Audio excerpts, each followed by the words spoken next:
Assalamualaikum. Waalaikumsalam. Abah damang Pak. Alhamdulillah Jang. Sawalarna kumaha damang.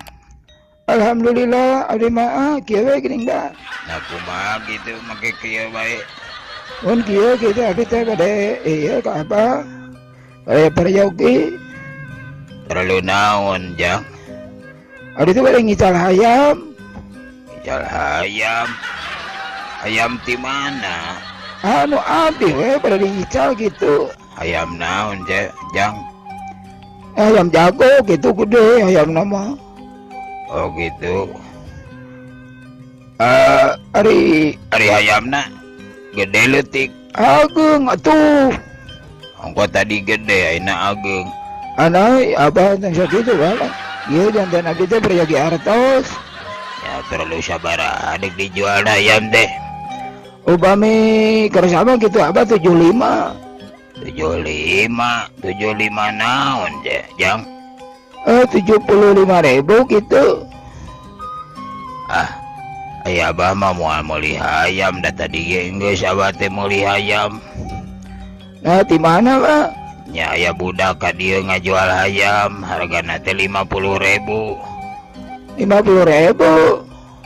Gede Pak. Gede hayam jago.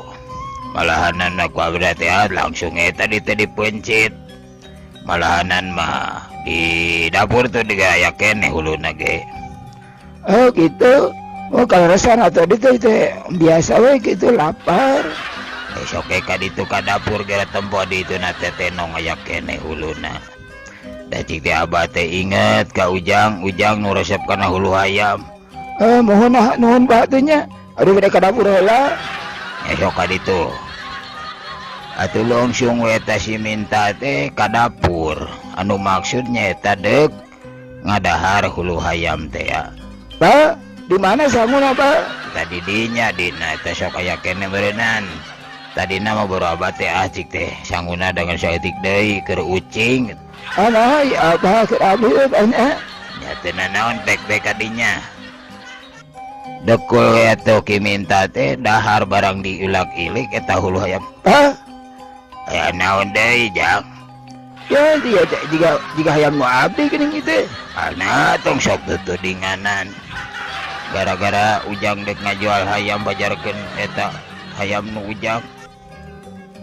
Abah mah meunang meuli tadi ti budak ka dieu. Nya jika nu abdi di sidik-sidik teh jawarna pugu da panjang kieu.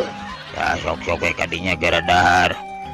Atuh terus we eta jeung minta teh ngadahar daging ayam nyata huluna teh ya jeung sangu dina pipiti.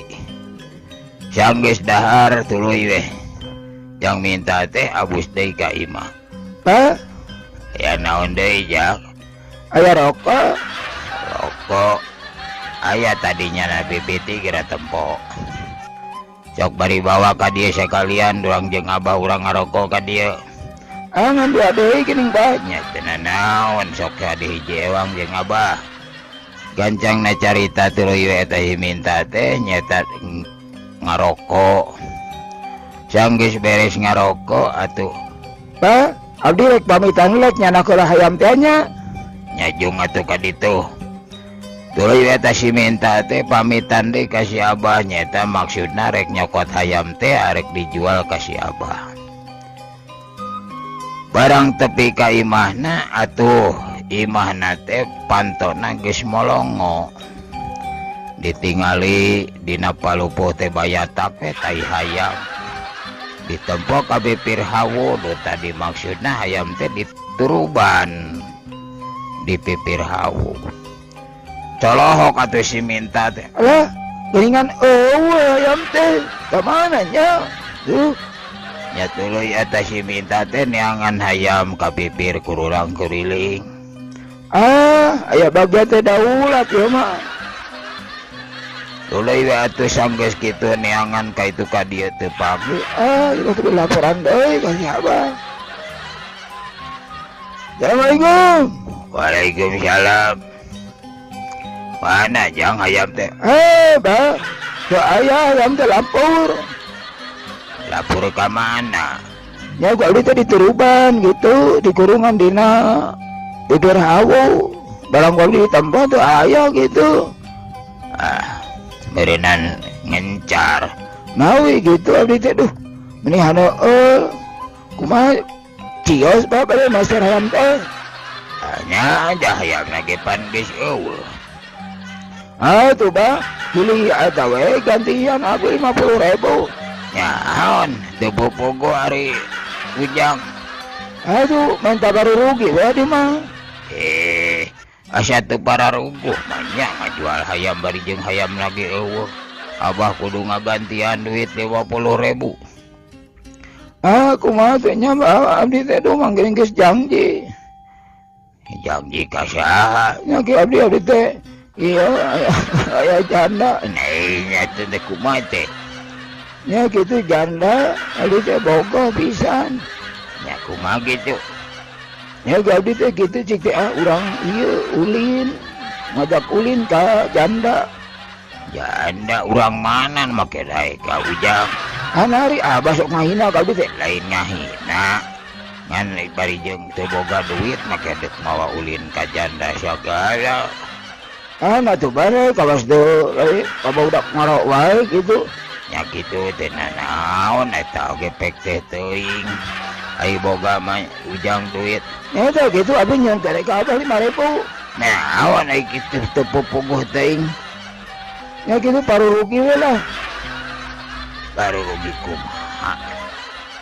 asal lieur abah mah coba dibere dahar gua abah coba dibere ngaroko ayeuna deuk minta duit 5.000 keur naon da tuh duit 5.000 mah bagi itu anu 5.000 eta mah ke abdi nya eta naon atulah pirage duit 5.000 keur naon da moal mahi kan bae bala pokona mah deuk dipake paru rugi we gitu ka janda deuk bebeja moal tulus mawa ulin gitu deuk dibere ku abdi 5.000 nya boga gitu duitna nya deuk minta ka abah itu para ruguh teuing itu teh kopta dina salipi kira sok tempo tuh ayam berunan 5.000 perak mah nya nuhun banyak nya jong we ka ditu ga ini nya dua abdi teh kumaha nya tadi mah deuk ulin deuk happy dash boy nya ke happy dash boy segala cek baru dak ngorona teh ndek indah hoy itulah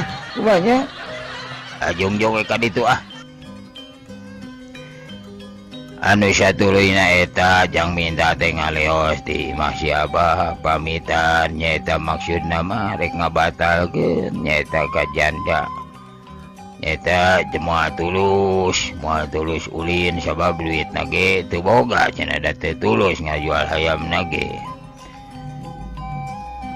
si abah sanggeusna eta si minta ngaleos mikir si abah teh nya rasaan mada si minta teh ngukut hayam make deuk ngajual hayam sagala asa teu kaharti boa-boa hayam nu dijual ku budak tadi teh meureunan di aku ku manehna paingan budak teh tadi teh rurusuhan ngajualna ka abah teh keur 50.000 ngan maksudna eta majigana mah di aku ku si minta teh hayam teh tapi akeuna naon dah mun kitu mah nya keun bae lah tak gitulah hapunten bae nya dina masalah ieu mah da kangaranan dongeng ngaranna ge dongeng ulah nepikeun ka istilah nama urang teh ngabobodo maneh oge ulah janji saacana bukti mah itu kasaha bae oge ieu mah mangrupakeun peringatannya keur urang sarerea sabab naon ulah kitu carana teu ngukut hayam teh naon bat-bat deuk ngajual hayam gitunya apuntenlah kasadayana nya ieu mah mangrupakeun dongeng namina oge dongeng mah mugi-mugi we sing ngajantenkeun panghibur kana kalbu pangbeuberah kana manah pikeun jalma-jalma anu sarusa pramiosnya assalamualaikum warahmatullahi wabarakatuh.